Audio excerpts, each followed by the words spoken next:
Est-ce qu'il vous est déjà arrivé de devoir travailler en groupe, faire un projet en groupe, quelque chose dans un groupe, et que un des membres de ce groupe, lui, ne fasse absolument rien? Lui, il se laisse porter un peu par la vague pendant que vous êtes en train de ramer. Si ça vous est déjà arrivé, c'est aujourd'hui le but de la vidéo. Je vais vous donner des clés, je vais vous donner des techniques pour l'influencer, le motiver et indirectement le pousser à rejoindre le groupe et à se réinvestir.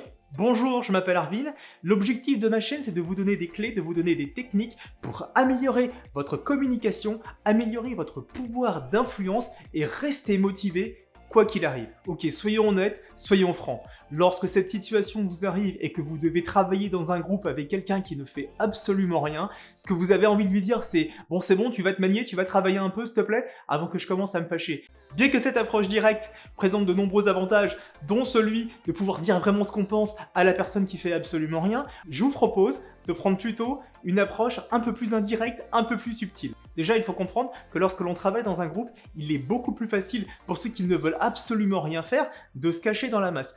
Tout le monde travaille, l'autre personne fait vraiment le minimum légal, voire ne fait absolument rien, parce que de toute façon, les autres le feront pour lui à sa place. Et je crois que la première question qu'il faut se poser, c'est déjà de savoir si cette personne ne fait pas ce qu'elle doit faire, parce que elle voudrait le faire, mais elle peut pas le faire, elle ne sait pas le faire. Ou elle pourrait le faire, mais simplement elle ne veut pas le faire. Si elle ne peut pas le faire parce qu'elle n'arrive pas à le faire, donc l'idée c'est de venir voir pourquoi elle n'y arrive pas. Et votre job va vraiment être de l'accompagner, de la coacher jusqu'à ce qu'elle devienne autonome. Donc au début du projet, elle va avoir du mal, mais votre rôle, ça va être de la coacher et de l'aider à devenir autonome, de l'aider à monter en compétences, de l'aider à monter en expérience. Finalement, peut-être qu'elle n'a simplement pas compris ce qu'il fallait faire, qu'elle ne sait pas le faire, et qu'elle a un peu honte de l'avouer. C'est pour ça qu'elle préfère se mettre en retrait, et finalement elle se dit « vaut mieux qu'elle ne fasse pas ce qu'elle doit faire, ça évitera à tout le monde d'avoir des problèmes ». Donc votre rôle, si tel est le cas, votre rôle, ça va être de l'accompagner, de la conseiller et de l'embarquer avec vous pour tout simplement qu'elle puisse maîtriser les bons concepts, comprendre comment ça marche, et ensuite, au final, elle sera autonome et elle pourra avancer. Mais là où ça devient un peu plus subtil, c'est lorsque la personne, vous savez qu'elle pourrait faire ce qu'elle doit faire, mais qu'elle ne le fait pas, qu'elle ne veut pas le faire. Et la raison la plus classique, c'est parce qu'elle a autre chose à faire ou tout simplement qu'elle n'a pas envie. Vous voyez de qui je parle? C'est la personne, quand vous l'appelez, elle est jamais là. C'est la personne, lorsque vous planifiez une réunion, elle arrive systématiquement en retard. Et quand vous l'appelez, elle vous dit systématiquement la même chose. Salut, on t'attend pour commencer, t'es passé où? Oui, désolé, j'ai eu un petit problème de poney, j'arrive. Le premier conseil pratique, c'est d'utiliser les différents leviers de motivation pour venir influencer l'autre personne. Je rappelle qu'il y a 3 leviers de motivation. La récompense du soi, la récompense de la chasse et la récompense de la tribu, pouvant être externe ou interne. Et donc l'idée, c'est de venir lui dire « Eh ben écoute, travaille avec nous, tu fais partie d'un groupe, tu es un maillon important de la chaîne, on a besoin de toi. » Et d'essayer de venir de l'influencer en lui faisant comprendre qu'il tient sa place dans le groupe, qu'elle tient sa place dans le groupe et qu'elle est vraiment importante et que finalement, le groupe se repose sur elle. Ça va venir lui mettre la pression, ça va venir l'influencer pour finalement qu'elle fasse ce qu'elle doit faire. Si on parle des autres leviers, que ce soit récompense de la chasse ou la récompense du soi, vous pouvez par exemple lui dire que ce projet, c'est un projet qui est véritablement unique, que c'est une occasion unique d'apprendre plein de choses, que c'est une expérience qui va pouvoir être très bénéfique sur le long terme, et d'essayer de lui dire que c'est vraiment un challenge, et qu'on a besoin d'elle, que vous avez besoin d'elle pour réussir ce challenge, et qu'une fois que tout sera terminé, la personne pourra vraiment être fière, elle aura atteint un objectif que peu de gens finalement ont réussi à faire. Donc parlez avec la personne, essayez de voir, essayez de comprendre ce qui la motive, ce qu'elle aime faire, ce qu'elle voudrait faire, et essayer de relier ce qu'elle a envie de faire à un des 3 leviers de motivation, la récompense du soi, la récompense de la chasse ou la récompense de la tribu. Le deuxième conseil pratique est d'essayer de déterminer, de diviser le travail en plusieurs parties et d'affecter à chacun la responsabilité de certaines parties. Cette personne-là fera telle partie, cette personne-là fera telle partie, cette personne-là fera telle partie. Une des parties sera prise en charge par la personne qui travaille un peu moins. Cette technique, elle est assez classique, mais la clé, c'est qu'une fois que vous avez divisé les différentes responsabilités, vous allez faire ce qu'on appelle du micro-management. Vous allez venir voir de manière récurrente, de manière fréquente, ce que l'autre fait. Vous allez essayer de voir avec elle si elle avance, si elle a des questions, si elle a besoin d'aide sur certains sujets. Vous allez planifier les différents points, les différentes réunions d'avancement. Donc vous allez programmer des réunions fréquentes, et à chacune de ces réunions, vous allez voir l'autre personne et vous allez lui demander si elle a réussi à l'avancer, si elle a des questions, si elle a besoin de quelque chose. Comme ça, vous verrez tout de suite si elle n'avance pas, si elle ne fait pas ce qu'il faut, vous pourrez venir et lui dire que vous avez vraiment besoin d'aide. Donc l'idée, c'est de planifier des points qui sont assez fréquents, d'attribuer la responsabilité d'une partie entière à la personne et de venir faire du micromanagement, finalement pour vous assurer que la personne, elle avance bien. Le troisième conseil pratique que je peux vous donner est de se baser sur le fonctionnement du cerveau reptilien. Quand vous allez parler avec cette personne, le problème c'est que son cerveau reptilien vous ferme la porte dès que vous commencez à prendre la parole.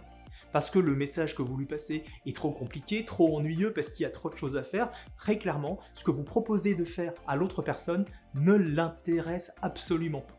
Donc l'idée, c'est de venir et de changer cette perspective au niveau du cerveau reptilien. Essayez de changer votre approche, essayez de changer la perspective de l'autre par rapport à ce que vous devez faire.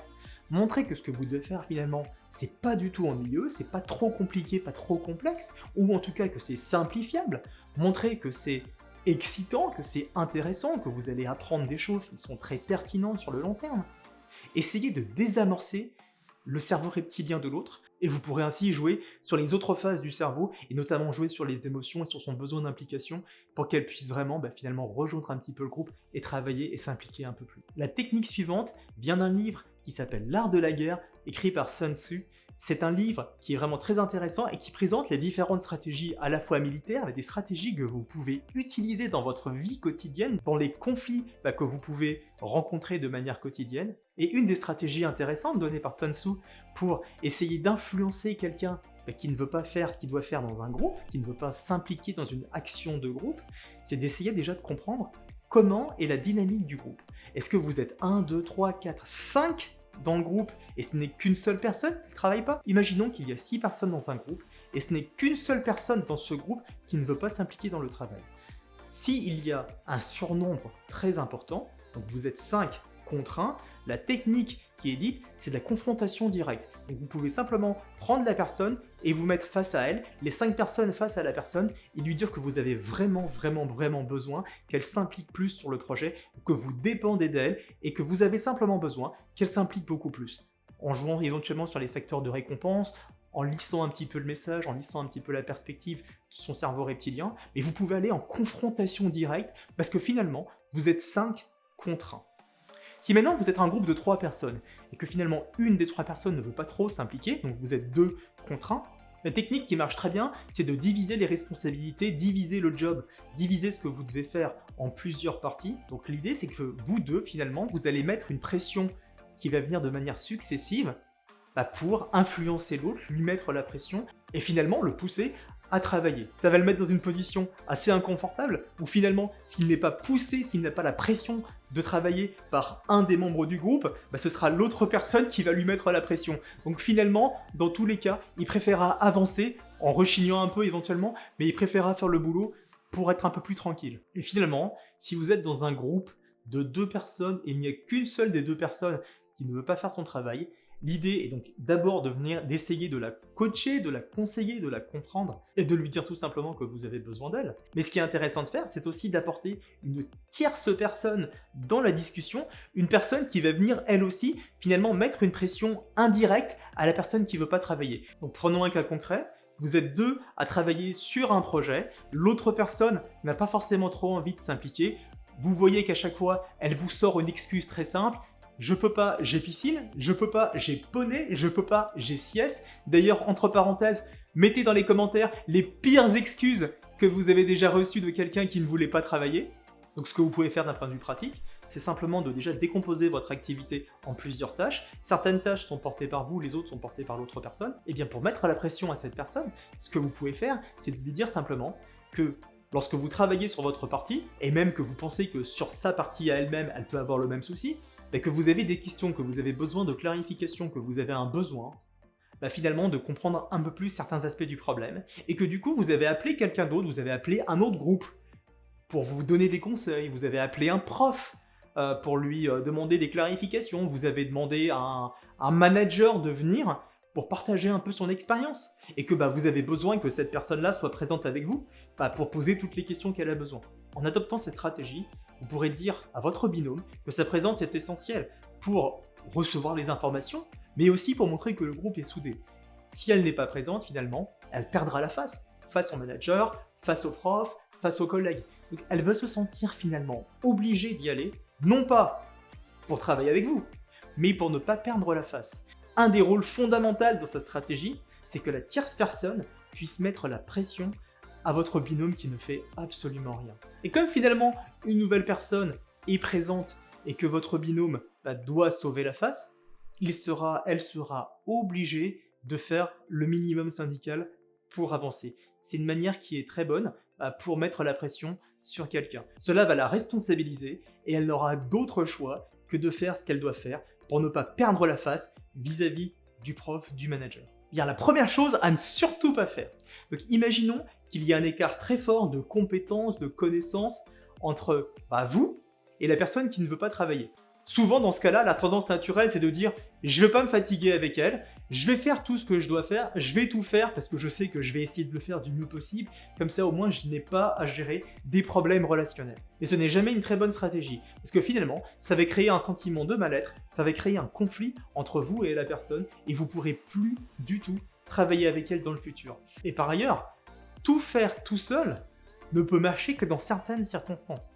Mais il y aura toujours un cas, il y aura toujours un groupe dans le futur où quelqu'un ne travaillera pas. Donc si vous faites tout pour votre groupe actuel, pour ce projet actuel, vous aurez résolu le problème de manière strictement temporaire. Mais la prochaine fois où le problème se reproduira, et peut-être se reproduira dans un contexte qui sera beaucoup plus compliqué, finalement vous n'arriverez pas à tout faire, vous n'arriverez pas à tout gérer, et la seule solution ce sera d'aller au conflit finalement avec la personne. La deuxième chose à ne surtout pas faire, finalement, est de croire que l'autre ne va jamais changer, qu'elle ne va jamais, finalement, prendre le bateau en marche, prendre le train en marche, et se mettre à travailler comme vous. Si vous restez trop fermé, trop campé sur vos opinions, elle n'aura pas la possibilité de vous montrer que elle aussi, finalement, elle peut faire des choses, et elle ne voudra même pas tenter le coup, parce que de toute façon, elle se dira que même si elle travaille, vous allez lui en vouloir. Donc, votre comportement influence beaucoup le comportement de l'autre personne. Donc soyez ouverts, proposez-lui des solutions qui sont constructives, aidez-la, coachez-la, utilisez des leviers d'influence pour qu'elle puisse changer, mais croyez vraiment qu'elle peut le faire. Je crois personnellement que votre habilité à convaincre les gens, même ceux qui ne veulent pas travailler, à les embarquer, à les influencer pour qu'ils puissent s'investir dans ce que vous faites, je suis convaincu que cette capacité est essentiel pour mener à bien tous les projets. Donc, je vous encourage à mettre en pratique les différentes techniques, les différentes clés que je vous ai données dans cette vidéo. Si vous avez aimé la vidéo, mettez un pouce vers le haut, abonnez-vous à la chaîne, partagez la vidéo autour de vous aux personnes qui en auraient besoin selon vous. Je vous donne rendez-vous lundi prochain à 14 h pour une nouvelle vidéo communication, influence, motivation. À très bientôt. Ciao.